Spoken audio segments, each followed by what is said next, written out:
Badde mbuzawo kweno story ya Zambali Blasi Omukasa n'omukyala we n'omukyala gwe tulabanga gwe yakyadde bituufu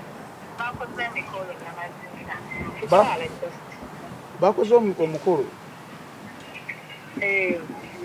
si video shoot Katoe Blasi omulaba alimu ekalibaza aba video shoots oyo guy omwala aludde naye long time lover yoyo wa America Because what Daglous naye ali eno ali mu kirambo by'Abasiyazi. Wanji. Daglous alinda ene UK. Akola ki? Watteyo ng'omusiyazi bambi mukazi watu muleke omusiyazi. Bipapula. Of course. Abantu banoonya green pasture. Ekikulu. Kabanga ekikulu. Waba tulina kiddako simkola yavaawo kulabu gudda bana zebabeeranga bebuuzaabuuzanga ba marketing manager ena kyonna kati abaana abato bakira be balimu osegera tukaddira jajjakinaasa abasulabutuufu kirina kati kugenda kubiyo ekiro abantu abasinga bonna kati otonihozi bonna bali mu bikiro ate Blasi yono gwe badde nkubuuzaako byo bituufu yeah, bituufu yeteteyo video shoot nawe guy kaliba kiriganazo okudaba mwebyo n'ogamba Rita wabula that guy is someone he's not really some important guy but at least his caliber is just like me so you want him galavati wala go mkazi aludde naye unless you want to tell him ako sinza same woman twabeera naye ekitegeeza yono gwe tuwulira bulijjo Yo mukazi aludde naye bakoze okukimba kukyala. I can't even send him a picture. It's not a video. Sokubina ebyaba jjo. Towadagala si yadukidde ki. Okukyala nga kuzeverereti. Agenda mukabe. What do you mean kuzeverereti? Aludde naye omayita amazima omwala ngatuuka kuba sosial. Neyanziza mbadde anti badde manyi kibamaze emyaka nga 20. Aludde naye anti nkugamba amaze naye gayo gamba basalawo those media personalities are very important sibagala basalawo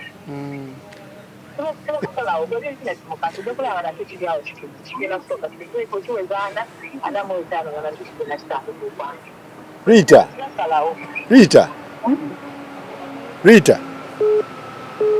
Rita Lisa aliena abukadde anti yajja eno mukwana leero ali mu bikeewaka ono wa Daglous Lisa tumanyi yeewaddeno aleero munaye mu bibiina ali mu bibiina mukwanga tumanyi kati kankubuulirwe bw'otuuka e UK ng'ofunayo kakashen high winning tolina apapula ogenda kwera mu linnya lya Rita Kagwa kati bw'otandika Rita Kagwa kugamba genda weewaayo nga kigalisa okitegeera erinnya lyo bw'okola story munnange e Uganda siyaga kintukidde zeke munnange baagala kumutaalererere bw'obanga kati ng'oyingira bino ebibiina by'abasiyazi biri e UK kati ebibiina by'abasiyazi bikuyamba bitya mu application yo kati literally bw'oba ng'otadde application lawyer wakugamba waliyo abantu abalala b'omanyi bakimanyiko nti oli ebisiyaga bw'ogamba naza asira eri mu bibiina nga bakugamba genda olete leeta okuva mu kibiina ekibiina nga kiwandiika genda olete Pride Uganda naye ateekako Uganda bansibako esonya mu high school baakako suspension letter nga birina okuteekako naye ng'obukoji ezo benabeera byetaaga bukoji nga bakuwa nga tebabakubira mu O-level bansibako O-level nebalwaza ne bannonako ku uni era bantwala ewaka abaana boobina abaana bonna byali bankaka family name ng'efa ekyo nakyo ng'okiyitako bamala okukuwanga abaana nabo babawa Red Cross ne bateeka ku taxi oba yabadde azze kulya ku ssente mmwe ne mumukwata bubi ebibiina ebisatu byonna byonna nga balida baabo bakwano bange babula nze naawe tomanyi nti nze mpandiika stories I recommend ate totera beera na fake news tobeera na fake news gwe nga buli kimu kyenyumya kirinako evidence oba oyagala ngenda zonna zikuteerako mmeeza yakosinze nakoze story ate omuwala omulala yakoze story ye Nashi Nashi nayagala kano kakamoda kali kagala na kakwano kana kankaka Nashi yakoze story nejukira Nashi staff wange kati owa Bruno kali atya yabadde angamba mbu ayagala muwo omulimu lisa Rita owa Bruno kali atya owe mukono ali kuki Dora yazaala omwana tubagenda nga Bruno ke muwalinya Dora yeekyawa Dora yanyiiga ne Bruno ke yafuna omwana omulala mweru mukulu ali Canada bamuyita Rita kagwa naye Rita yoyo in fact badde bansindikidde screenshot ye eya Rita mukuwandiika ebyo era ngenda gisoma as is Rita kagwa ku nsonga za Linda Lisa omukyala amanyiddwa nga Linda Lisa ono nga ye mukyala wa TV presenter omu gwe bayita Daglous Lwanga yasabye okufuna obutuuze obw'olubeera permanent stay ebungereza ku nsonga ezimanyikiddwa ye wabula nga yalabiddwako n'ekibiina ekimu ekisapootinga abantu abakozesa enkola eri ey'ebikokujjo be bayita out and proud African eyo nno nga naye eri mu UK eyambako ku bantu ababombye okuva mu nsi za Africa naddala abakola ensonga z'ebikokujjo okubeera nti nno bamufunira ebipapula ebigenda omubwezesa mu ggwanga erya Bungereza mu mateeka aleme kubeera nga agobwagobwa wano nawali talina bipapula so bano bamugambye aba out and proud mwana wattu Linda Lisa wotuukidde we watuufu weewo tugenda kubeera tukuyamba ate ke tukitegeddeemu nno oli omu ku ffe ate awo kyasusse tugenda kubanga tukuyamba mu mbeera eyo y'emu mwami Daglous Lwanga ono ng'akola NBS program gye bayita NBS after 5 agenda kubeera nti no alindirira okusula ng'eccupa ya bbiya mu firiji watu wagamba litakagwa Linda Lisa yagenze Bungereza n'ebifaananyi bibyo obirabye ng'ali nabo kukyala oba okusinziira ku litakagwa ono bwino ali highly reliable kubanga gyali eyamumusindikidde y'omu ku members b'ekibiina ekyo according to Rita so kati nti Linda yagenze jjukira ojja kwebuuza ntambi nsonga ki ezitwala Linda ng'abadde ng'alabika nti nembeera nnungi nnyo wano mu ggwanga erya Uganda okugenda si kyalibadde ekikyamu si kyalibadde ekibi naye lwaki aggukira wali mu nsonga ziri lwakati munaye yezimu ku mbeera abantu mwe bangwizibwa okitegeera Museveni abadde amugoba wano atagenze mu political gundi ezo yagenze wali andi Museveni yalwanyisa etteeka yabali signinga mu March omwaka oguwedde n'olw'ensonga eyo bannaye bangoba njagala bubuddamu munyambe n'ekyokulala zino ensonga azibuulira banne ekyo tazibuulira support group yazibuulidde ekyo bannange nzize amanya gange nze Lisa Linda mwami wange Daglous Lwanga era muleseeyo ng'akola butefumbira ng'akola bulungi nnyo ate abeera atya ng'ate mukyala wa Daglous ate n'abeera ng'ate asaba tekisoboka naawe weyabagambye nti bba wange oyo nebbanga lyemwagalidde anti kati onkubuulira ebibeera mu bbaluwa natuuka ekiseera ne maani nezuula kikyendi ekituufu era nenkizuula ngeri gyempuliramu ddala nnyo aleka naawe ntambi ebibeera mu bbaluwa bakola research ono abadde mukyala wa Daglous bakola research bali era bajja kisanga walina omwami yani Daglous Lwanga kadokinyonyo olino kibagambirawo nti mbadde naye naye watuuse ekiseera muli nempulira hormones zange nga zikyuse ate baliko bakwaniriza bambi sorry okay continue tell us more Sera Daglous mulese ye ngali ku after 5 ne MC Katsi ne DJ Mase ne DJ Roger sako ne Viana Indi mbalese nekirala munange basebo ne banyaba ba out and proud mbadde nkola ku baale mu bayita governor Uganda naye baale eyo nayo atuuka ekiseera n'ebinyika mu nsuwa era sigazaayo night sinya eggalewo omwaka n'atokano bagamba mu bbaluwa gye nina mu mutwe bwendi nti ate baana battu tubadde ne papo clinic nenga tetulaba bantu twagala supporting Papo Clinic. Waliwo Papo Clinic. Papo Pate nkujira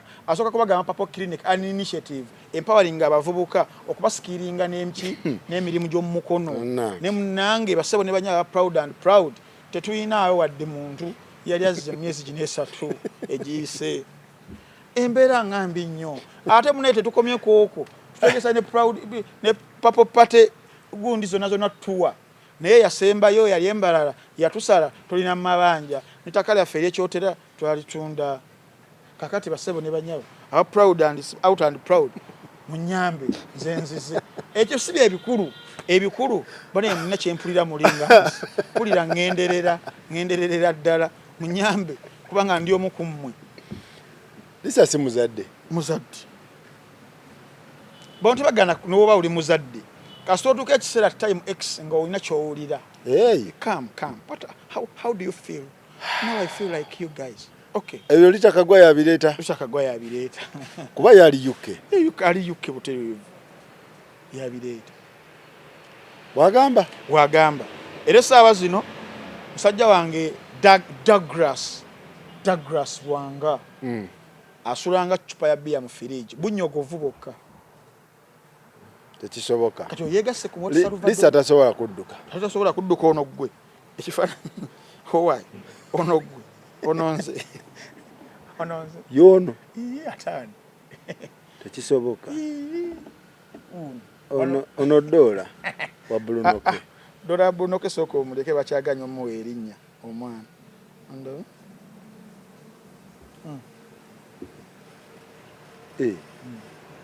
Yono. Kale ono musajja mu Nigeria, ono mwami we Malawi. Ne bali mu kibiina kya out and proud. Era bano bali mu babulira lugero lwe. Nyukira abazungu ola n'abatamivu abayinayo korona ogundi yawe bayita A&A. Alcoholic Anonymous. Enajja nagamba my name is NTAMBI. I've drank alcohol for 17 years. Now I feel ochitege ne bano bayina ebyo ebibiina. Kati abadde banyonyola. Yadde ali mu banyonyola. N'obutambira bali mu bagamba ngagabana enzize wano. Nala kufuna butuuze wano kubanga eri mu ggwanga erya Uganda iteeka lyayita. Era we bandabirako mu ggwanga erya era nayise na ku boda natuukidde Kigali n'empitamu paka kata n'enzija ne Bungereza. Era sinadde omunwe gw'ennusu. Nga balina omwango izo. Obadde ngamba wa Salvador? Wasalo kati yegase ku Wasalo. Bayimbi ba personalities zaffe bagenda bonna bagire eggwanga lyaffe likyuka abantu babeere empowered mu ngeri emu oba endala kuba system tugitestinze emyaka kati ate bya Zambali litagamba vita yagamba bituufu omukyala yoyo aludde naye ebbanga kyesimanyi era njagala nkole disclaimer kyesimanyi oba yoyo omukyala bulijjo gwatugamba owa America gyatera okugenda simanyi kubona olita mu bigambo bye tunamaze naye emyaka nga 6 which means 2018 naye ate oli gwembadde ndowooza gwembadde sirabangako abadde yakabanga mu ggwanga lya America era nga bafumbo okitegeera kakati awo oba yono yoli gesimanyi oba information twagirisaminatinga bulala naye ekikulu kwagaliza muganda waffe Zambali Brasio Mukasa oba ngeri gyagenda mu kalulu abadde alina okwegira okwetereza naavugenda ng'omusajja gumidde kukyala kwanjula maaso awo mbaga bibanga tebyaliwo. Which is okay. Obanga ono wakubiri nga si oli obono yono nga si oli. Mu America waliyo? Nawulira kao. Fake news oba bine byanda. Nange mbiroba bulobi. So, musajja affe oyo congratulations whichever way. Ikatusobire bijja kutambula bulungi ku side y'omukwano gwa kubamba mayenzi video shoot. Video shoot yagiri mu ke yarechoro jijjukira. Amazina abadde akola ku buntu ne Isabella tugume. Era nga twebuuza kinyankole kiki kireka kinyankole Isabella bulijogo mmanyi nti ye mukazi we jogo tugamba nga batitiza nnyo bu video bulinga bu video Isabella yaliwa wakola ku NBS ono White Benda gwe yali ayagala ate shira nduhukire shira ali mu Uganda Medical Stores gyadda NBS yadduka yonga sente ntono abantu begumbulidde okwata aba TV abo buli muntu ali ku TV kati era yeyagala toyinza kuteyagalira ku TV mpola ya TV buli omu yeyagala naye nga So Zambali webiba nikubanze simusubira kubeera vaccine wa gundi ngali mu ebyo bya gundi simanyi zine bichi Zambali ngakoze ebintu awo Zambali aberemo akola photoshop amazina agazina ddala tasobola kubeera mu ebyo Zambali abikola n'emizanyo agikola okay naye kati kino from at least 3 sources enkubiddeko zikonfaminze nti bituufu naba NBS yabayise aba NBS mbali nabe enkubiddeko awo ne bagamba ati bannabirabako wantu wonna wadde mu WhatsApp group yaabwe ate waliwo yangambye nti ambu yatuteko batonotono kakati wadde batono naye amawulire bandi badde abalala bagamba nti tebiriiyo waliwo gwe nkubidde wano muwala naye presenter ate angambye namukasa namukasa akola ku NBS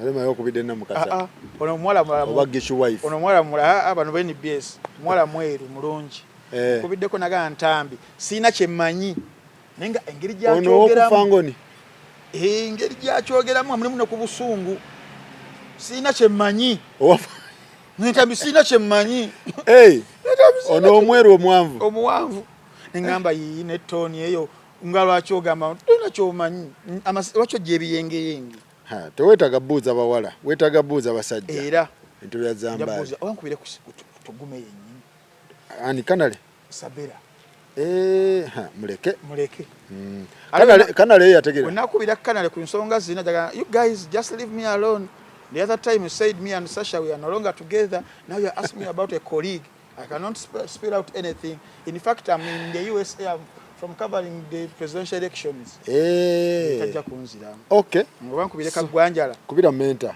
nkubire mentor ali atya mentor jali alaga Frank munjagaza kibanete munsi kyambigambo okay wankubire makona kale kwegamba bino nabisi kwegamba mu bumpimpi bakozi ba Zambali omukolo tebagumanyiko makona agumanyiko tagumanyi so kubire makona ojja kakasa nti makona tagumanyi kubire makona makona kyali waffe nno makona kubire makona ndabe omukolo agumanyiko mente bangamba mbeerera sisubira mbeerera kwa ba Brian Waka sisubira webagamba kizibu webangamba kale kweni bisi na mukwano gwange wako gwemba nkubiro no makona atakwata bamutume mu field kunonyayo kantu ali mu kunonya kantu kankubire wako wakagenda gamba obankubire gundi rape onkubide kumbuuza ki wandi nesonyi yense kubira rape ndeka kubira rape ya amumanyi naye ma zedero yipe mukwano gwaffe gubirako we guvaako mwagugira kati gwava abakozi b'NBS bonna ebintu tebabitege buli omu agamba bibye aba BBS oba bayinza otubulira ekituufu aba BBS kati BBS awo waliwo ani Happy Powers kubira hafi ali mukola ni Dr. Kwef tajja kwali uno makona Frank Ntambi Mr. Makona oli live ku Gossip Live namba yange sebo wa saving Makona yes sebo ze boss wa Makona mukama wa boss wa yes sebo tubaye tubuuza wano katono boss wa Makona yes sebo ku mukolo gw'abana Zambali mukwano gwaffe bituufu abana be batambuza bituufu bambiye mukyala wono gwaludde naye gujje gutuulira yese bafananidde mungo omulala mine mbadde mbuuza bubuuza okubeera sure wa junior yese bambi mutwagalize ebigundi ennungi kale mukama wa tweyanza producer Badiro ali na savingamu ntya oyo bosi wa Makona producer Badiro wakafuko tetukwatagana so confirmed waliwo olutalo waliwo omukwano gwange namukasa Jeni naye asimbula waba asimbudde aba asimbula ku lunaku olw'omukaaga yavaayo ng'atubuulira ebyali mu show ya David Lutalo n'atugamba nti waaliwo ko olutalo olw'omunda wakati wa Jazmine ne Nabatanzi ekimuli kya BBS kimuli kya bulangi nti nga luva ku musajja birono byani bya jeni luva ku musajja omu mbugwe bagabanako jani oyo jani yesigika kakati nga sinana kubyogerayo jeni yayogera atya katukone mu wano then nalyo kajja ku Serena kankazeyo wano side then nalyo kajja ku Serena waliwo olugambo lwe banyumiza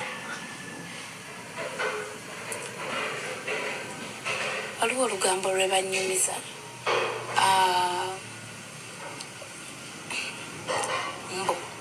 mbu waliwo omusajja ali awo yuki yali boyfriend wa Jazmine mbu yali boyfriend wa Jazmine so we bafunamu misunderstanding mbu Diana Nabatanzi namulipula era neyo gundi ashaling service Diana jalina mbu omusajja yamuteekamu ssente eyali bawa Jazmine era yesterday nakirabi Jazmine teyanyeze Diana yabuuzizza oli omulala n'amukwata mu ngalo Diana ng'ayimiridde awo neyeefula atalabye munne kyokka nga Diana mweru oba teyamulabye nakana akusaaka tegedde oba teyamulabye oba biri ebigambo bye baayogera bituufu ebyo baabingamba bya mumbu mbu musajja naye Jazmine ekimbapeesezza olugambo olwo Jazmine ekikola kye yakoze teyanyeze munne wadde omubuuzaako omanyi mwali muyimiriddeko mu kifo bantu babiri nze ndi wano n'omulala ali wano n'obuuzaako no pretendinga nga atamulabye oba teyamulabye eka lwaki teyamulabye engeri gye yambadde wiiki ennene kati yamulabye oba yabadde ayagala kukola yoyo omusimbuzi gwe tulina waliwo omuntu waliwo omuwala gwe bayita gishu wife waliwo omulala bamuyita gossip guru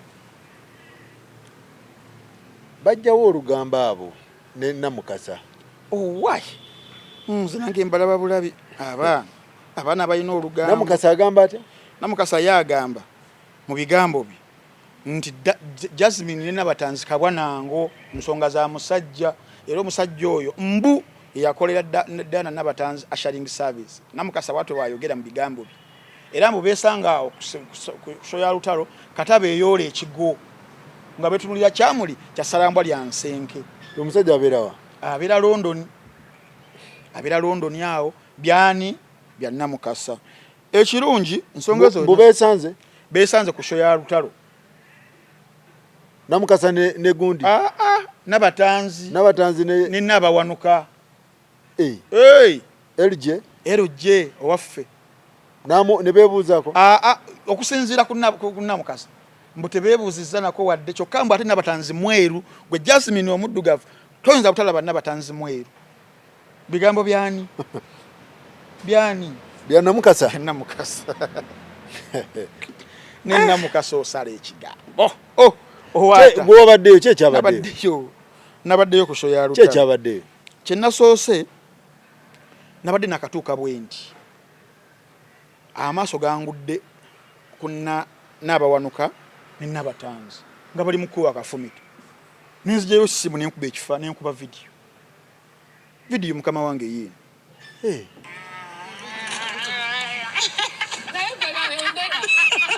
chichi kyagitira yava kiba kitegeeza Namukasa yamwadde amawulire ayinza okuba yabadde alimba kuba bano baabo beeyagala kinakoze n'emboozi zaabwe nga zitambulira nnyo mu basajja era bakyala balungi bakyala balungi Jazmine mukyala mulungi alabika bulungi kitegeeza alina abasajja abagenda omuyayanya n'okumulwanira lwaki temuleetanga emboozi nga zoogera ku music yafulumiza oluyimba olulungi yakoze bwati n'ebiboozi bye mumuteekako omukyala bibeera ku basajja Eddie Kenzo simanyi ono gundi Gurunedi Fikifa Maika bw'ofubutuka eno nti anti kikasi kyattu kiwala kirungi bambi ebintu ekyo bimukuba tebimuonoona era bimuonoona bambi naddala ababibungesa singa basigala babyoge nga tetambira ebintu ebiriko mutwe n'amagulu ebimu kati bambi nga kino kiriwa kino kya Nabatanzi siteekawo mukono si kituufu ate abalala sebo siteekawo mukono awo ate abalala Namukasa alina okuba nga alina gye yabijje watuufu kituufu alina gye babijje naye kati nze kennyini nkuwadde ka vidiyo kaako oli agambye tebeerabako wadde okwegira iyo biwahaaga baseka hey babe hey love beitana love na babe nanti ne Kalo Nantongo baaliko webato ne Jazmine omanyi gye byasibira omanyi bye beeyogerera kati tebyali byangu n'ebibeerawo mu mikwano ebya Kalo Nantongo n'oyo omanyi gye biri kati baŋŋambye biwanvu biwanvu nno biwanvu ddala kituufu biwanvu naye omu ye yali asuza munne ku apartment for 2 months bw'omu yasiibula takoze eki yagenda tasiibudde yagenda teyesikidde kanyiiba yagenda n'ekisubi ku liiso mu Confederation baali beetunuulira bubi nnyo babiŋŋamba nange nti beetunuulira bubi era nsonga nga zaaki z'abasajja wali omusajja yayimba oluyimba nti obuzibu bwa waya bwana obuzibu bwe bagamba Bukenzo yali akubiranga Kalo Nantongo amasimu ng'ono takyamukubira Kalo muli luddawa Kalo jangu mujje eno tutandike okukola nga Jazmine tebakyamukubira nange nabiwulirako ebyo mbu obiwulira mu mbu eno website oba mbu si wambu si mbu website mbu website kyali waffe tasobola sebo kaakati ngamba mbu gundi Nabatanzi yagudde Jazmine akafuba ne Kalo yatambulako ne gundi ne Jazmine mukono ku mukono bona nayogedde ne Nabatanzi nenjogera ne Lydia bagamba ki Lydia nangamba ne banaye entambi bakati ujjukira loka video akala kafulumye era mukagatta batayagala Jazmine ne mugatta ka video nga agize face what Kenzo nga ayimba kunyamutolo we gwayagala mbone muteekawo ka video nga mukazi watu anyize face mbo awulira bubi bogedde kunyamutolo era mwe ba gospel guru mwe banna mukasa bagishu wife mukatambuza mukazi watu nagaa ntambi bannange nze kiki nabakola ki namuga kale era ye mu bigambo bye nayogera Jazmine mu bigambo bye nagamba bwati ntambi katuwulira omwana tu first born ataddibwako oyo gwe tulaba wo masuuka owange nze masuuka abane wulira yagambye bwati kankaze nga mpita okawulidde hi Frank how are you kankaddemu gumu bannaye wulira eddoboozi okay Frank, and I think my fans know me. If I don't come out to say anything, like I rarely, come out to explain or clarify things. It means we are fake, Only a chain to echibanga dala chinkwataku. Era nze jukira chinchena ka clarify nga chokka ojukira oyoga yane ya tuvuma that time back as an FH. What's that guy's name? What's his name? Ibrake we are yogira. That yobajukira eyo yankwata kunyo because it was so personal, like it involved children. When I wrote the sinners that one yanuma. But I think I haven't really come out in the news to talk about many things because you can kwegamba honestly biba tebina makulu tebiba factual, so I don't really clarify on those. Tewali buzibu bwonna ekyo kimanyi nothing. We have no problem with anyone. They have no problem with me. There's nothing like there's a group of people, I don't know which fan base over here side chi. Definitely not mine, that is trying to push that thing. Like there's a show it was generally yaba bit to sit and ngata near Eddie or Jukida never take or someone else was singing on stage. I just wanted to give you a reminder. So this is the second time it's happening. We were dancing to Cinema Kosa. Eddie was singing Cinema Kosa, and there was some funny dancer up there on stage. We tried to say together. We were sad, but we were many. But Grenade, but Martha, Mani, Tabada, were pretty. But it's okay. Social media is like that, and fit our in between. Definitely. I'm very fine. Tashina yadde. Tashina yadde. So I'm really fine. And we're all good. Everyone is good. There's nothing like of the sort that some group of people is trying to push. As always, they have always wanted to put me in Talo. They said, sebisobola ate nabo bakimanyi kuba babikolera ne biyita ne babiddamu naye no, and that's not for me. Omwana tu Jazz nangamba hi Frank bambide nkitaba kinyabo nanga bambi kikazi kyattu lwaki bakiwaayiriza bannanga bakiwaayiriza mu byabasajja badi kiwala kirungi kinyirira naye bambi mulekeraawo gishwaifu mwe bambi. It's not good. It isn't good at all for such a beautiful woman like Nabatanzi yagamba ki? Nabatanzi yampereza buweza notification nanga Frank, those issues I have nothing to say. Mugamba, why can't you say something? Where can I even start? Those people banonyeza nnyo. Banonyeza obani abasasula. Obuli omusajja yabasasula. Musajja ki? Alo omusajja gwe yagambye we Masaka. Lwasa. Nze yangambye omusajja oba yabasasula we Masaka. Lwasa alaka. Okubanga balinyirira erinnya lyange weebati wa Mantambi. Do you think me and Jasmine we can fight? She's my bestie. If you didn't know.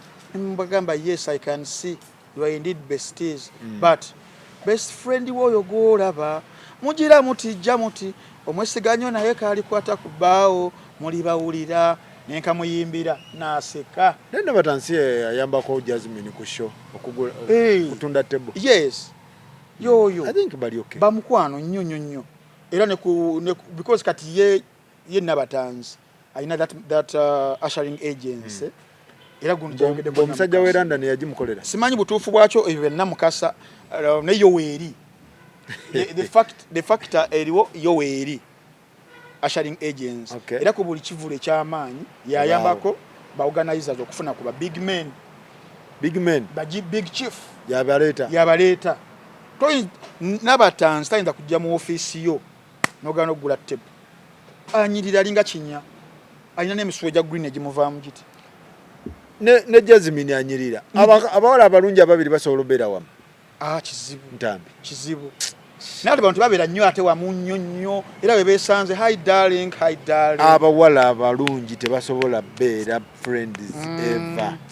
Era tulyekamanye ng'abakoza n'owebbwa. Kisoboka. Maasa otomanya. Kuba ne Nabatanzi gyali awo wennyini ku terefayina era ogenda okulira nga beegobye noono. Nani? Nayo abawala abalungi bali awo ku BBS. Yego agobagana naye. Nete tewali bakwatagana mwana tu. Buli omu ali ku lulwe. Tashabi ali ku lulwe. Tashabi ali bibye. Ali ku lulwe. Era omala okukola songa agenda. Florence Nampijja omala okukola tukyacyanche ng'agenda. Florence? Happy Powers omala okukola ey'okumakya agenda na muzeeyi kwefu ali kukolayo kantu. Toli basanga kaawo amubeekoowa. Abawala tebakwatangana ne bakolayo kaye. Ne wegibeera mikolo gya BBS. Waawo babiri asatu tebabeerawo. Ale. Kiki ekiriwo? Balungi nnyo. Abawala balungi tebabeera bo. Balungi kakati baba bagenda fuka era wosanga ng'omuwala omulungi ng'alina girlfriend omuwala gwakolagana naye. Manya sawa yonna. Beauty ebeera wansi. Ebeera wansi wo. Era abawala abalungi batamulanya n'abawala ababi. Why? Anti omuwala omulungi afiiringa sechuwa ng'alinako omubi.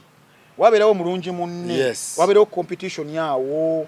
Omusajja atunuulidde nnyo no. Engoye ze bambala ono alabanga amukompiti. Yes. Okitegeera. Kyova laba Shiba yesiba nnyo kuyita dansolo. Bakakalabi. Akimanyi. Shiba gwe kutambula. Dansolo agenda wangala nnyo ne Shiba myaka ngabe ku bibi. Why? Shiba gwe kutambula ne lita dansolo. Mwagala. Amwesiga 100%. Shiba yabonaabona nnyo n'abawala abalungi. Abawala abalungi tebakwatagana. Kizibu nnyo okusanga Tashabi ng'akwatagana ne Nampijja ne Nabatanzi. Era kinyabo balina project gye bakwasaganya. Pozi nga bali mu bizannyo. Era olaba ne mu bizannyo. Era bagira esembo nefa ng'entunga eyiika. Buli omu n'agira. Ejjukira mu esembo Nabatanzi yaliyo. Yani oyo Nampijja yaliyo nga tebaliyo ne RP natabula ate oliye tebasobola kubeerayo ate ye RP n'okwogera ayogera bano banna batanzi teboogera kinyabo kibeeraawo but you Frank oli RP agenda mu TikTok. By the way, I've come not in peace but to say a few words. Nayogera kikamwenda. Me and Pinte, we are like two, we are like Chin and Tony. We are like tebasobola beera wamu. Tebasobola. Ate byabo tebibeera byanga bana ya sente. Bibaki. Attention y'abasajja. Biba ku basajja. Kyova olaba era olugambo lwa Rema nani Namulondo. Tulwe nnyo obudde tunoonyereze ekimala. Namulondo Rema yesiga Namulondo. Nnyo naye maama ogenda okuwulira mbale ku gaali bamuggyeko weeks 3 ali suspended atakomyewo ko waliyo show lwaki bamuggyako Namulondo si alabika naye obubi alikiriya ekiwala kirungi nnyo kifaanana bulungi ne Rema afaanana bulungi kati awo Rema ayinza obbali ku stage naye nga alina akaaso kakuba eno namulese nagundi naye abaswangizi bo nga babeera wamu swangizi baliwo babeera wamu ng'ogyeko ku wano ku listening album nga teri kyakola ne Vinka mulaba yeka ku Nonive Vinka abeera yeka mu Range Rover tuba ne Vinka ku Nonive ntunywa kakyali toli musanga nga atambula ne Nwaji naye aba ne kiriki ye eyo classroom ekungu Nwaji wa ku classroom ajja ng'omukasuka wala aligwe kyanja abeera awo ne kiriki ne songs ola tebatambula wamu ne Azawi era Azawi atambula na kitaka era si Zafalani Zafalani jo yazze atambula eka Zafalani yazze na kawini success ku birthday ya Sharon nagambe Zafalani wachiroze na Nwaji but you boy you man you like words now we are going to cut that one also ogenda sale ekigambo tebasobola olaba ne songs beegata waloka project naye bino byagundi bino olositanga it is work abawala tebeegata it is work naye chiringi teri tekisoboka tosanga ko Vinga nga kirinze ne Azawi tekisoboka here oba ne Ntale tekisoboka ne mu bandi era walaba nga mama Namatovu ne Kasalini tebakiringa ne kuba show Kasalini yasooka n'akuba ne bwete saa 2 linajja ku show tokanga bandi mulina yimbira wamu stasha mayanja mama byavadda shia Juliana ne Irene checha yawula IG project basooka babidi bakola IG ng'enyanga dio nga olaba Ready and Wizo bakola ne EP IG negwa butaka Chichi Frank Morel najawula we bagamba abaliwo abakyala babiri tebasobola kubeera wamu byali mu Blue 3 nti Lilia n'Embabazi Cinderella Sanyu Jackie Chan bali bato myaka 22-23 nenga kuyimba kokka batwaka ekiseera nga Lilian ne Cindy tebeera bamaso ku maaso Jackie nga yabagatta kuba kyo kijja kikazi kyatu kiveeyo ngulu tukikola mirimu gyakyo tukibuli cheer up okay yes nengo no wembale no weli wekigali tuvala Spice tayina gwatambula naye Spice yebeera na Alan Cruz we namukwata akantu ne Cookie abeera ne Cookie ne Alan ye Spice babeera nabo yabitegeera galo biche ebyo ebintu byabawala kati linde ekiri mu TNS sakubuulira kye kiriyo debale entambi ngenda bona TNS erimu bawala era kanso wange kanso nalukola emisango yo gigenda bba mingi TS waliyo Ava Peace yasanga yani yasangayo collaboration wakati wa 7 Star ya DJ Roger ne Jeff Chiwa nga waliyo kawala kaffe kano ka Joey Randa kanyabo naye jukira bonna beeru bonna bato era kasita bagira wayita bakoze project ya 6 kira twazaliwa kuchakala na kubwa kuchakala ebintu basooka kutijja kuchakala na kubwa ho bebachakala ne bakubwa ulola Joey Randa mukazi watu sikyamulaba ku gaali kali gaali kuliko Ava Peace era ku lwokutaano yali awo ne Dax Vibes nga bazze kuyimba luyimba lwabwe olwo nensanga manejani Jeff n'agamba Ntambi soko je lwaki nsonga zoli kyali wanteeka muzo kyali mwana kyali oyo mwana kyali oyo mwana okitegedde mugamba mukama wange ekitowe kiri kale ensinja gitegeeza nti gwe ne kyali oyo temukwatagana nnyo kiri awo naye we bali kupushinga mwana ava peace am pimpinze so Joyiranda kiki ekyamulemesa n'avaayo nabalaba batambula Rachel Ray Joyiranda aleka Rachel Ray asobola surviving ava peace Rachel Ray kuba muddugavu Rachel Ray ajamala era bayimba nnyo ne luli ku gundi ya ku lonchiyani ya Shira Gashumba era baali bonna kubona omweru ono muddugavu bajja wangala basobola wangala n'obuzibu baberenga bonna beero Joyiranda yayita sobola wangala n'ava peace konna kato kalabika bulungi ne kali kato kalabika bulungi tugamba ye bannange Katale yo balaba otya Katale yandi kando abo bukando yazikira bajja wangala abo bakyali bato bakyalina that gundi eyo ne singa bafuna ku nnyimbo jawulira ngomu kushota kyajja olaba bibera mbasajja ready and wizo byatuuka kakaseera gwe katali nga sinagenda wala nga sinnawola kantandike bwenti olutijjiso lwe mwateekawo nti nno Bobi Wine yayitawo yakuleka akugwe nga Bebe-Bobi era nkyakyagala lwa nsonga mugira mu kisigaza munaagenda okuzuukuka bwe kiba kya ataaka eno ya Bebe nti nno engeri gye twali abayimbi muli bafaani mmanyi ayina waatuuse bulungi nnyo kati sebo kankugambe nti nsobola okukeera ku makya n'obeera shocked ku capabilities za Bebe-Bobi just lwakubanga si nze omuntu omu ateeraga at all kubanga nze ngumidde ekintu ekibayita okubeera n'amaanyi emyaka n'emyaka n'obusobozi bwange naye nze kati mwe okulaba pulezidenti wamwe ng'agenze okufuna awadi ya firimu agenze aliko ne basita ebyo bintu nabikola emyaka 15 emabega bwe nali ne bamandera ba Will Smith bani ebyo byonna nga ne social media tenajja nabiyita mudda zawadi nazitwaladde South Africa buli mwaka ng'ekigambo Bebe-Bobi London nga ndi ne Disney biki ebyo nabikola New York namuyingira buli kimu nakikola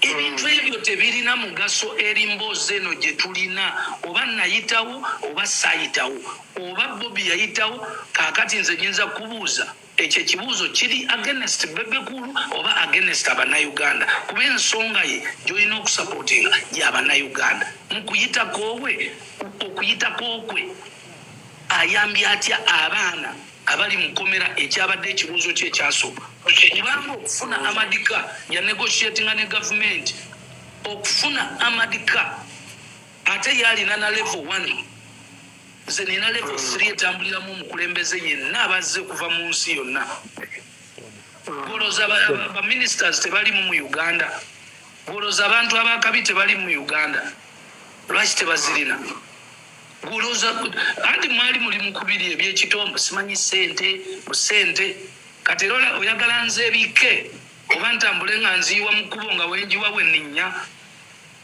ekyo ekintu mukiveeko tekirina we kikulimbira because mukimanyi bulungi azannya firimu ye emuwe obuwagizi bwammwe era abadde successful mu kuziba amaaso basobodde okukola ki okuziba amaaso omulimu gwa Bebe-Bobi gw'abalina okubanga akola ku side wabanga yasazeewo okubeera ya Mwami Museveni nga Robert Kyagulanyi Ssentamu ye ali mu kuvuganya Mwami Museveni kitegeeza Bebe-Bobi alina kubeera nga akuuta kano kibayita akadingidi eri Mwami Museveni alina kubeera nga campaigningira Mwami Museveni n'okudikampaininga abantu abavuganya Mwami Museveni kiba kitegeeza kitwalabe olunaku olwajjo it is part of role description ya Bebe-Bobi nti Bobi Wine wona omusanga bamukubuuzizzaako mu ngeri emu yonna olina kubeera ng'okomerera miki ng'okomerera misumaali so whatever he said nze ndaba it is justifiable olwa history ne briefs ezikirimu awo naddala mu ndowooza y'ebyobufuzi awo tebakwatagana naye ku bimu ku byogeddwa wano ayogedde statements ezimu ze nandirowoozezza maybe si ntuufu. Ezigamba ziti Twajjirwa kyajja bubi nti situation zino nga wezijja abantu ng'abamu batutwala bulala. Bebe-Cool avaayo n'abako ebigambo ebikaawo byayolekeza Bobi Wine. Mbadde nsaba Bebe-Cool naawe okkirize abantu babitemeeteme mu ngeri baba bitemyetemyemu and don't take offense n'abantu abakuwagira. How?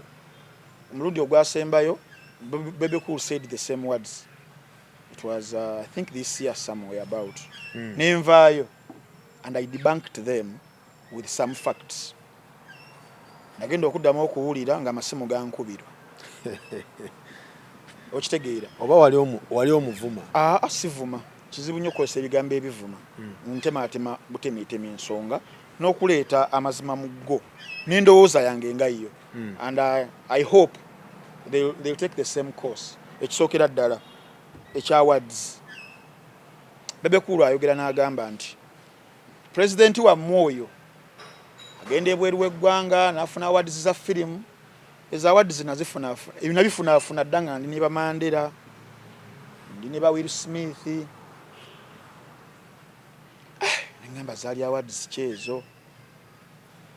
Webera yali performance ya performing in London ku birthday ya Mandela. Yes, well and good. And we as Ugandans, I think we were very happy for him because he raised our flag highest.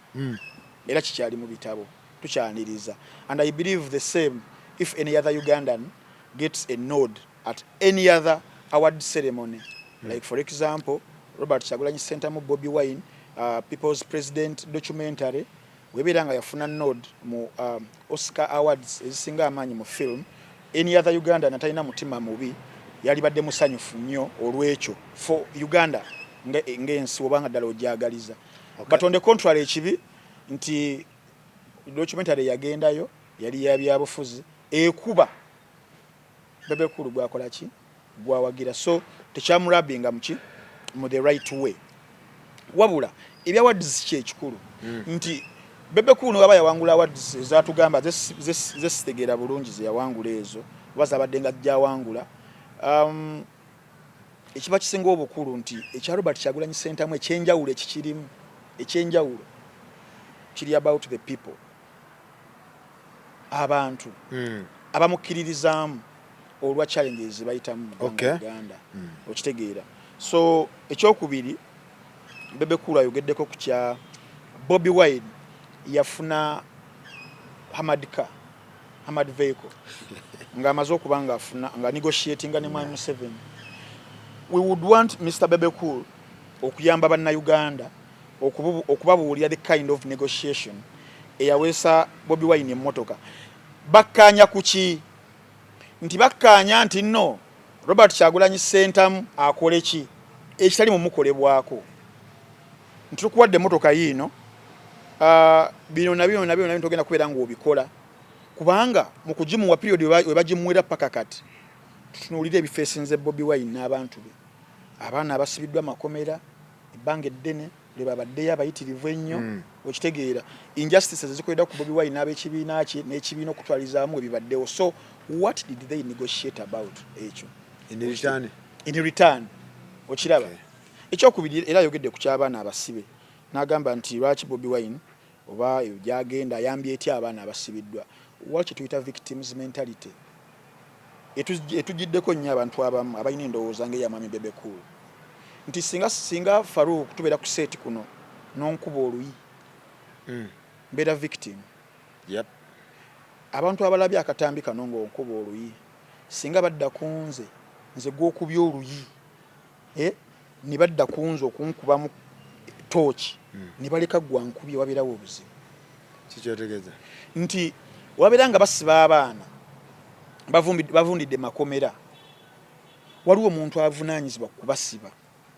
Bano abaana balina gwe bawagira mu byobufuzi ogutali musango nti mu mwaka gwa 2025 twagenda mu referendum y'okukomyawo multi-party system of democracy yagenda okweta ebibiina ebyenjawulo bibere nga biwagirwa era ne bagamba nti buli luvannyuma lwa myaka 5 tujja genda nga mu kalulu tujja kwesimbangawo buli omu kitegeeza mugenda mu kwesimba bagenda kufuna abamuwagira. Kati Kyagulanyi abafunye abamuwagira gwe noddako nobeera oba tormentinga mu ngeri y'okubasiba okubakuba n'abamu okubatta. Kakati ate omuntu nga Bebe-Cool n'abeera ng'anenya ggwe Bobi Wine, abaana bano obawonyezza otya amakomera nga waliwo ono abibakolako, wabeerawo obuzibu. That is victims mentality eri mu bannayuganda abalala balekerera omuntu ali mu kunyigirizibwa baleka omuntu ali mu kunyigiriza ne badda kwanyigirizibwa nyamukubamu ebituli nti ye mukyamu kwagala kufindinga faults mu stars z'omuntu. That is Bebe-Cool for you, but as I've told you, that is his job description and it works for him. Era live oyo agenda okugivaako ebira accountability nti me now I've done that. And there are many like Bebe-Cool. I'm telling you, Bebe-Cool's role in this government is social mobilization. Whereas Bobi Wine gwagamba nti no bali mu bakyali ku level yemu yalwanira kuyingira office namba emu mu ggwanga Uganda nga ne mu kalulu akawedde yafuna abantu abasukka obukadde obusatu mu ggwanga yonna lya Uganda abamukkiririzaamu ne bakola ki ne bamuwa akalulu kaabwe oba okitegeera. So unless otherwise sagala ko bigambo bikkakkanya mwami Bebe-Cool naye ebyaddala tebakyali on the same level as Bobi Wine. It is high time for Mr. Bebe-Cool to move on. Wale we know moving it on. Otherwise, someone is going to live in your head rent free.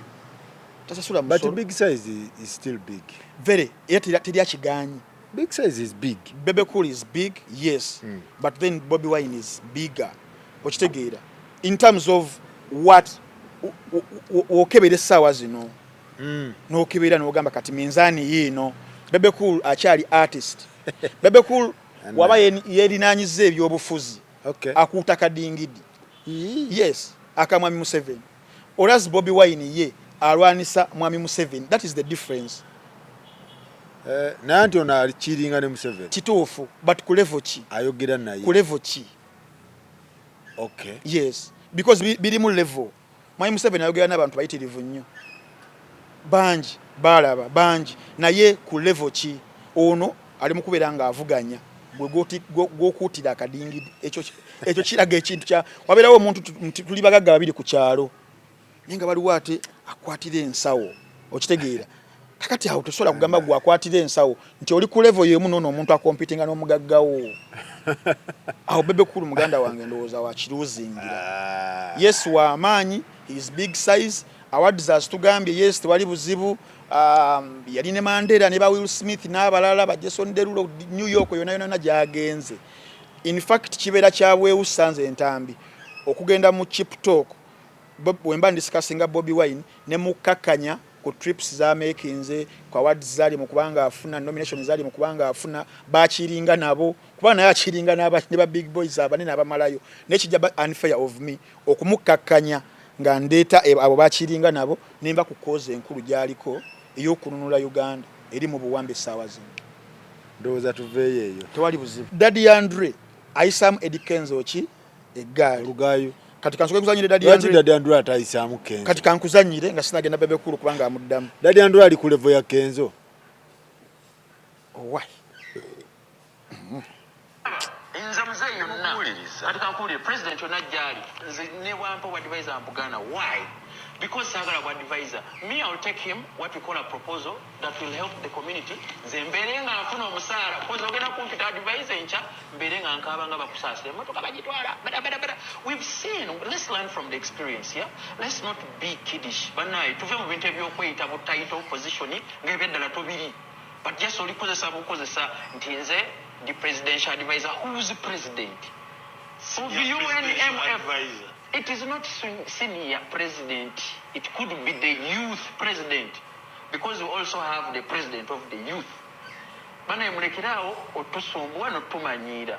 Nze sigenda kutura mbukenza je to advise me when he doesn't know anything about what a compressor is, what a mixer is, bro, does he know what a digital and analog is? Ngatuze just more butono. Tabimanyi. Bro. Naja kuoninga Daddy Andre Mugamet, Daddy Andre bantu boy no kutiano kuwa respect kandi ko Kenzo kubanga nzo mu kubantu ababadde bajja nga bakayanya entegeera ya Kenzo.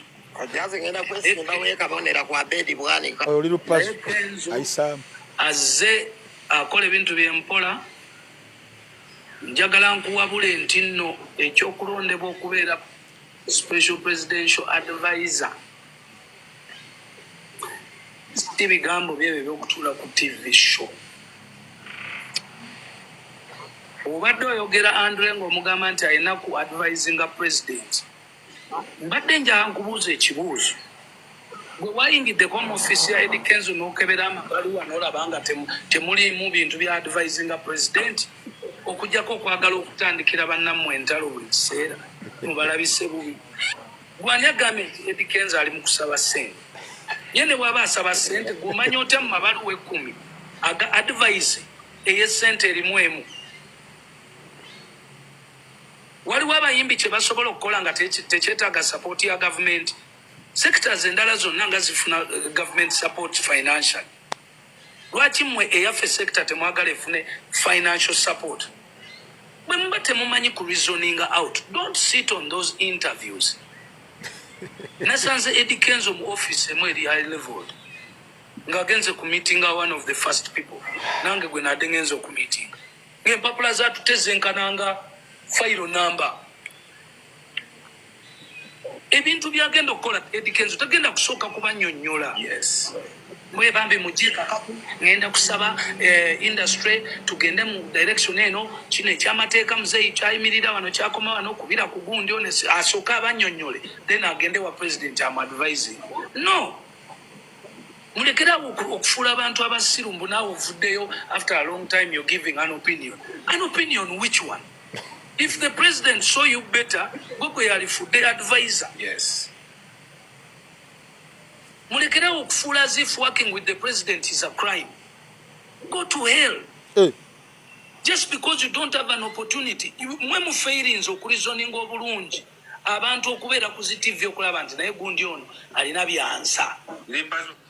Speaking of reasoning, Bebe Kula ayogedde ekintu ekyo. Bannange. Reasoning. Dadi Andrew chechi mutabula ne Kenzo. Nawulira mbu mulimu Kami and you. Akategedde Kami and you. Nkategedde aka LJ. Nkanakawulira naye simanyi butuufu bwabwe. Obukuku bwabwe. Tukawulira buwulizi naye nti me and you LJ ate mune ebitabula abaami bibeera ebyo. Because kibera emotion. Ebintu byabwe Dadi Andre ne Kenzo bubiwanvu bivira ddala ku me and you. Ku me and you. Wansi eyo ne bajja ne ba meeting ate ku federation. Ate ku federation Andre bamuyisamu olugaayu. Bamugamba genda wegezibwa za wegezibwa. Chechi atabula Dadi Andre ne Kenzo. Bonna bali ku federation. Ng'ovudde ko yo ruma ya me and you. Yo kyali Roma side za bombi nayogerako nabo nga teryakikaka teragala kijjayo ngamba why. Ngawe bakiriza kiriwa. Why nimba katukireke mu trenches. Naye kye nawulirako era ne Dadi Andre kyayogeddeko kyekya Dadi Andre ku bantu obongo bwe bwali bwesera nnyo nga bulingo ba Michael Scofield. Yeah. Ntichi ne bufuula Eddie Kenzo insecure. Nagamba ono nno alina kyayinza okwagala ayinza otuliggula. Ekyo Dadi Andre akyogera n'omu kubya kati essimu ajja kigamba kyekimu. Wabula ate emabega wa ekyekwese waliwo ku obutakkaanya ku luyimba olumu era Dadi Andre lwe yakolera Eddie Kenzo. Zikubebwe pwa. Bwe pwa. I'm told. Nti era n'owulya party y'olu Nigeria. Ogimanyi party erimu oluyimba. Eyo Dadi Andre. Obadde okimanyi Dadi Andre akyusa ennimi eziwere 17. Okay. Kati project mbu kiki? Mbu sente tebamusasula. Sente ze eza production ne writing. Ekyo nga kiri awo ebiri ku side ya Dadi Andre gye nalobyeyo. Obutuufu n'obutali butuufu bannange munansasira naye nga ge nalobyeyo ago. Biri mu sente. Nti biri mu sente kweyo project y'olwo oluyimba. Kenzo teyasasula Andre? Mbu. Yakisigaza mu mbu. Kati ate ekirala kye nawulidde nti ne issue ene ya copyright yaleeta obuzibu. Njagala mbulira abantu gana amazima. Nti UFMI. Uganda Federation yeyo. teina njawulo na UMA teyali badde na njawulo because they are both associations, so there was a duplication of another association to form another one, but they couldn't let it stay as an association mukwogera, but given a name federation mu context yacho it means okugattaganya to federate Federation of Uganda's footballers associations. All associations of football in Uganda, they federated and made one governing body, which is FUFA, that has a president called Engineer Moses Magogo. Nti Magogo yavunanyizibwa ku nsonga zonna all football related matters mu Uganda. Okay. Taina muvuganya. Taina muwakanya olwa statutory elements ez'amateeka ezitwala FUFA nti ye governing. Now that's what they wanted a federation to be. A governing body, the apex body. Chechi batabula kati federation. Tekola ibichi chechi ganyi. Mbadde nkwetera formation nti ejjira mu mbeera nti yalina omulimu gwayo omulala gweyina okubanga ekola tegwali gwa federating abayimbi because n'enteekateeka yayo teyali ntuufu. Okay. So ereetebwa nsonga za byabufuzi kimbali njagala okukuleetera mukama federation ejjalwa bya ereetebwa nsonga za byabufuzi yata baliyo tebakikiriza kaninze nkubuulira nti nkubuulire context of kugireeta already yaliwo gye badde ba championinga but federation ejja Eddie Kenzo ne bagimuwa agikulire nkubuuza general annual meeting gye yali kubanga bamulondo ojja kuŋŋamba ki abayimbi bwe baatula bona nagamba kati yono because bali balina kuva mu association zizino endala ne batula nga balina general annual meeting somewhere okitegeera but bagireeta ne bagikukusiza Eddie Kenzo yamugamba gwe president kola akakiiko mangu akakiiko ne kakolebwa ne kabeerako abantu Bebe-Bobi bakamiliyoni bawizo ba Palaso bashiba ne babeeraawo kakati kusaidia ya producer ne bayeta Daddy Andro nkusomera nkuleetera Daddy Andro wayingirirawo agira kusaidia aba producer olwo basoosayo the cat mu maaso horse nebeera mabega horse yeyino beera mu maaso ekigali ne kibeera mabega basooka kwekuŋŋaanya ne bajjukira nti tulina okuleetamu other gundi ez'enjawulo ezikola music then ne bajjukira aba producers gye bali kakati Daddy Andro agira ku docket y'aba producers wagira ku docket y'aba producers bagenda muzimu ku meetings nga tamanyi nti kirimu politics. I don't know if he knew, and I don't know if others even know. Till now, Bitusi yavayo. Bitusi simanyi. Bwana bawulira munabo. Simanyi nenga banji abazze bakitegeera ne bajjanga bavaayo. Tujukira mu Moses Matovu yavaayo. Tujukira ba Juliana Kanyomozi balondebwa nakati. Ba Bitusi bavaayo, ba Spice Star na bavaayo. So banji abazze bakitegeera. But yes, ekigenderera nti kyekyo nagamba all let us pull back. Okitegeera because tewandi baddewo obuzibu bwa federation yeyo singa ebadde ejjidde mu formation yayo ntufu nga olaba FUFA.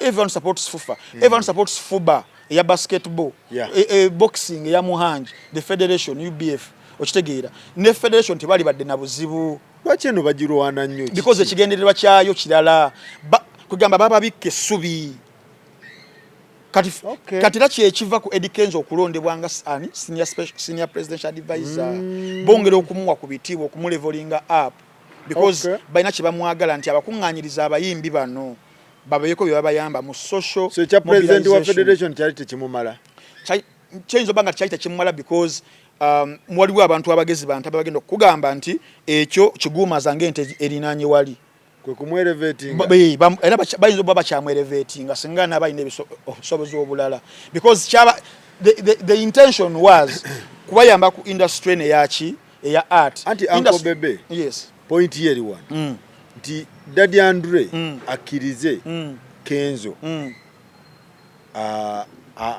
Kenzo byakola abitegeera ekyokubiri nti Kenzo according to Bebe Kenzo aina mabaluwa jagatwala Daddy Andre yali akebeddeko mu office mu babaluwa ago nti gonna gali mu kusaba busabi sente oba tegagendangako tewali office nene gye gagenda okay nti oba bapapyo mukuba Kenzo buli mu bimu kulwacha abantu basoma leadership is to allow criticism buli muntu ali mu office eri public you will be criticized. Yes. President Museveni to criticizing anzo mu yes. I'm criticizing. He's a leader. He's in public office. Bobby Wine asibwa criticizing. Na I'm criticizing ye Bebe-Bobi. Okitegedde. Kitegeza ne Eddie Kenzo naye I know kugambibwa. Tena office no joyingidde. Okay. tokyali private nti oli big talent a private entity. Yes. Now it is a public office. So ina abantu bokola ki botwala bo leadinga and ogira mu kifaananyi ky'okuleadinga abayimbi ba Uganda bonna, which is also wrong. Anti-criticism yono mbwerimu n'okuzaala watamanyi keyboard, tamanyi simanyi piano, tamanyi kati akulira biki. But also Bebe-Cool is saying the same on Daddy Andre is also the same, are criticizing Bobi Wine not on the principal matters but into every petty. Let also others do pettiness on other people. So Daddy Andre muchobade kuletera copyright yetu obuzibu. Copyright weri abayimbi balina obuzibu na producers nkubulidde kuva ku ntandikwa y'okusasula. Bayimbi banji nyo abimbi ba producers banye sabazi na bagamba nti twakolera omuyimbi oyo ennyimba bweziti wadde n'ekikumi kya Uganda. Studio time oba studio time genkyaliko studio time ne gundi yavuddeyo wa Nashwanda n'agamba Shibat yamukola ki tiyamusasula nyimba zili zakola ki zasooka. Kati nga tukyali ku studio time waliyo wano mu copyright ezibeera sente percent dozi zino teba studio time. Yes, teba studio time ebeera ku kiyiiye kyonna ekiyiiye ekyo baani abali responsible mu kukitonda kubeerako producer, kubeerako writer, kubeerako n'omuyimbi. N'omuyimbi yabeera author. Nenga alina okubeera nga bano abaawuzaamu kye split sheet. Split sheet nebeera nga ewa percentage ku buli muntu avunaanyizibwa ku kiyiiye ekyo kubeerawo. Tekiriiwo. Kakati Daddy Andre mu kujja mu federation issue eyo weetebolingibwa nga bagenda ogenda ku parliament omundi guli we bagenda ne Nyamutoolo. Okitegeera. Kakati meeting eyo yasooka Daddy Andre gy'avaayo agamba bannange mbadde ndowooza naffe ba producers mu kintu kino wano na wano temutufuddeeko. Kubanga copyright mu bulambulukufu bwayo erambika ABCD abayimbi ne bagamba nedda tekijasoboka mmwe tuba studio time timache mukola ki mutubanja. Kakati awo ne wajjawo obutakola ki obutakkaanya. Daddy Andre n'alaba bano balina ekiruubirirwa ekyabwe kitagenda kufa ku ba producers kwe butakkaanya obulala bwendowooza nga buli fundamental. So kwe kugamba nti tumukuba aveewo mugezigezi.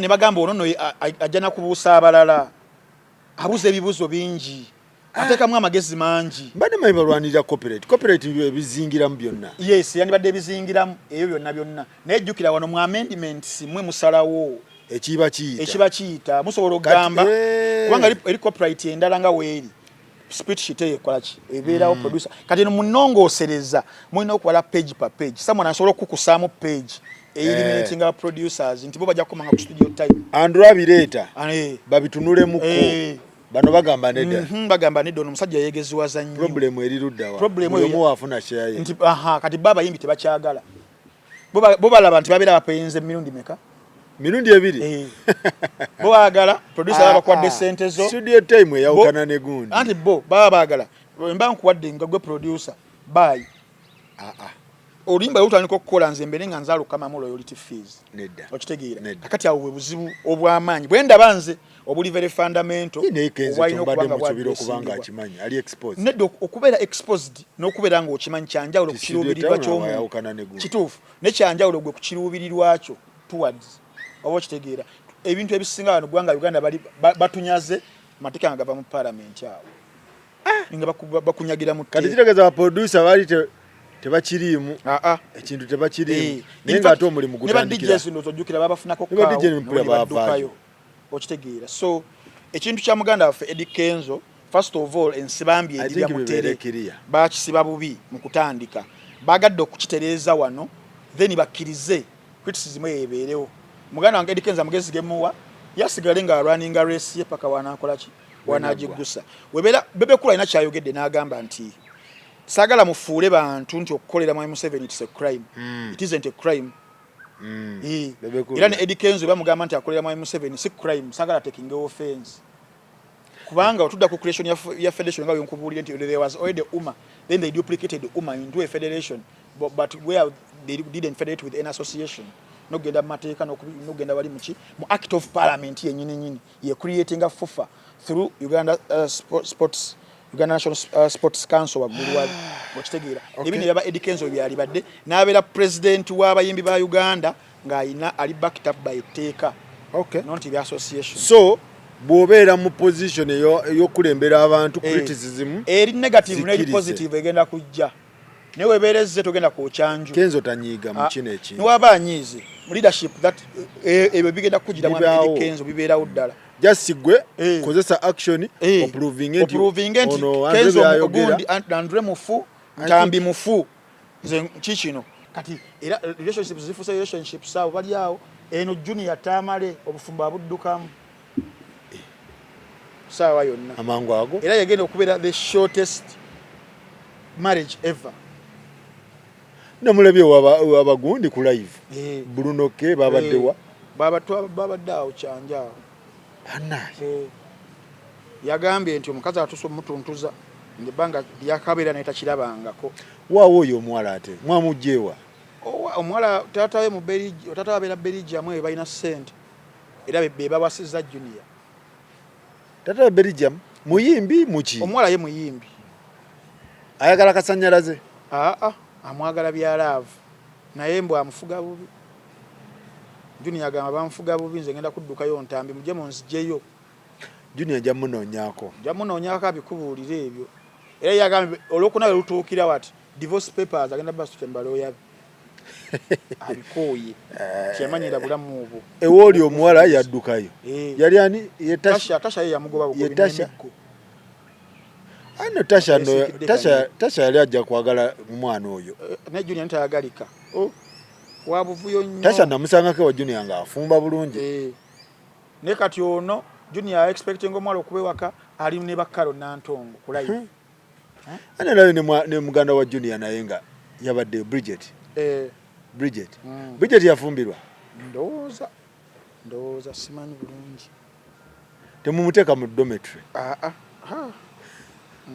yaleeta bizibu mumuteeke mu dormitory mumuyingize mu dormitory wali asadduvu ttaawo bangi okay why gundi ani yamulese ku stage ya lutalo aliwa ono omuwala wa Mago Mutembeeya buji waliwo omuntu godifendinga nolaba nga teggwaswala nswadde omwana oyo answazizza nnyo Gloria Buji answazizza nnyo I don't like wako byogumira toyinza okuguma nti omuntu ayimba nga success card ekyo n'okigumira naye tewe kugattako nti tuli ku show ya muwendo ngeeyo ya Serena tulese bamaama baffe babiri nga balaba lutalo batata baffe babiri bakujja lutalo yamulese nga talina bayimbi bayimbisa kiki kigenda maaso si yamulese noddawo ne weetijjuula ng'olaga abantu mabi nabooti nga wogakubako ogira booti si nti yabadde ennungi nnyo naye lutalo bangambye si yamulese ani yamulese era bwabaddeyo oluyombo backstage awo lutalo nga temugenda ne kuono na show yange mulimu bamaama omwana alina kuyimbira ku best hotel waku best lutalo n'agaana nga omanyi lutalo wa misajja atusiwa bigambo bingi takayana promoter namugamba ajja kuyimba nno promoter kyoyo yagibadde Mukyala Mukyala ali manyi akwasaganya Shakira manager mukwasaganya kati Shakira akuze atuludde Shakira atuludde kati mukine Mukyala yawadde ono flow yamuwadde flow nti alina okuyimba natwebuuza bannanga asaanye nayimba banchawa bakola ebikyamu yabadde live yabadde ku CD live naye bannange abantu bagenze yakola lihaso abantu bagenze okuvawo nga bagendera mu ddwaliro erirawo mandwaliro erirawo wansaawo abantu basanga gye bagenze iya bleeding amatunga gavaamu omusaayi goli yatanatuuka yimbira abantu ba mitwa 15 ekyamazima I don't know lwaki yagenze ku kalenda newe yaligenzeyo n'abaayo she needs to do a lot waliwo ebintu byinza okugumira not all artists nti balina amaloboozi amalungi ne performance matters kituufu kikyakola ekituufu tubigumire ekituufu she's here in the arts industry but maybe for some reasons we don't know mutubuulira bali ku management management nagivaako kirabika kwa nabagamba omwana omutwale mu vocal training tebaagala simulabangako nga bamutwala mu biki bamutwala mu training ndala za kugolola magulu wa business yage efuna kirala naye nga tannatuuka siyimbira management ya Gloria Buji tetwagala bagira wemba mundaba Mtoa 16 kajimbira. Good enough chiwala kirabika bulungi kifaana bulungi, it is an addition ku muyimbi ow'obuwala ng'ayimba that kind of music. Naye ekisinga is the voice. Mugende mu training improving awo ne performance. Fa abasajja ebyadala tunyumira nnyo okulaba emibiri w'ekito nga gyebitiggula na biki ne waliwo ekisukka n'ogamba nedda. Omubiri ogwo guba gwetakako eddoboozi ettuufu oba at least nti liri above average. Yes. Nedno liri low oba liri below the average. Kyannako. Nenze nyambala sigitegeera. Abaana begumbulidde. Omba omuntu omutambuza deni.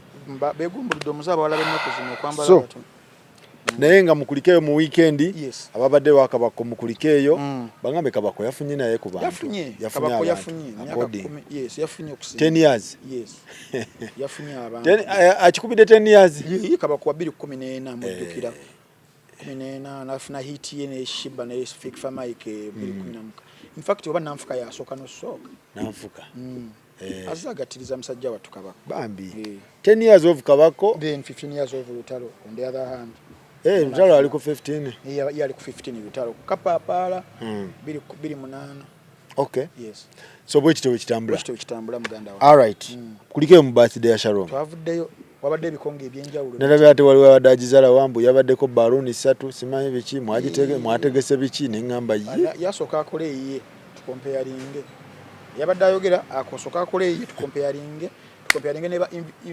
invites bayise kwakuliko abaddeko ebikonge kwabaddeko VJ Junior yabaddewo Kasuku Noke abeka bandi yazze pages yazze bannamukasa konno bayitiriza na batiktok abantu papa nabazza bashani media bonna nabalabi Dala media mwaganya mu Nigeria afana VJ Junior Dala media nga watabu Dala media mwagala nnyo Dala talina buze naye afisawo budde Dala najja nakola analysis Dala nno seba asobola analysis Dala wa Dala Dala media yasobola okuba ebituli mu Namutebi wagundi naye yabaddewo watoka ntoko Namutebi yazze naye yazze Dala media ani omulala yabaddewo Dala yabaddewo Point media yazze a point yali bweru point wewe son of media son of Simba yabaddewo yazze ani omulala wano namukasa mukuganya mega swimmer teyabaddewo ni Zubed of course byantalo yabaddewo Batibad yabaddewo abantu babaddewo bayitirivu naawe okay Abdul Wasike yali wa KFM yabaddewo okay yakutwaliza mbambya Shalom yalisa abantu bayitirivu nnyo ab'ebiti okay so mwebali nnyo mwebalire ddala happy belated ebera happy belated birthday ne mutabani we happy yoyo mukyala we gwe yalese yoyo mukyala we nyini all right natuwa speech awo engeri gye yamufunamu annawo omwana Shalom ayogera yamujja ne kagatto yabaddewo Uncle Kashu yabaddewo Uncle Kashu namulabe nga azina amazina amaganda wano twabaddewo nga azina ng'enje okay so mwebale nnyo mwebalire ddala mukulikeeyo ndowooza tugenda kusukkawo wano okujjukiza abantu banaye mwenamwena abawagizi ba Frank Ntambi channel yange waliwo omuntu eyagibba channel yange ya Frank Ntambi eya YouTube waliwo omuntu eyagibba wabula ate naguze emigabo mu channel bagita mu Uganda 256 era mujja kunsanga ngoko sometimes okujjukiza abantu nana habo mouthwash banange mwemwe namwe nabalumizibwa amannyo awulira side emu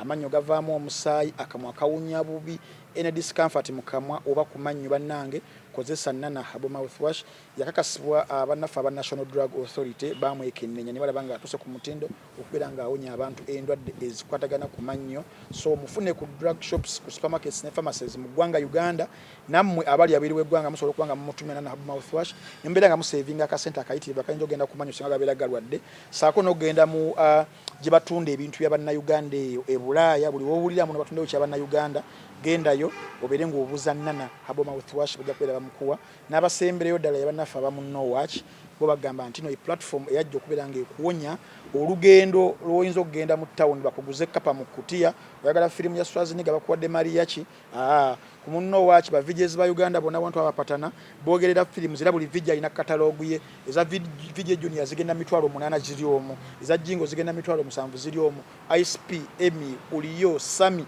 ne ba VJs abalala Mox n'abalala bali ku munno waachi kwate mitwalo 3 jakadyoke ya Uganda omwezi osubscribing ne munno waachi obeere nga tojja kwejjusa ekifaananyi kiri Kristo kiriya kirungi nnyo mu maloboozi amalungi agaba VJs ndowooza kyekyo okutwaliza oba ku simu osobola okugifuna ku Apple Store aba iOS nammwe aba Android ojja gifuna ku Play Store nammwe abalala musobola ogenda ku mutimbagano gwa www.munnowatch.com sina kindi mu aba Smart TV era kweri gye mufunira application bagiyita Munnowatch MUNOWATCH ye Munnowatch. All right.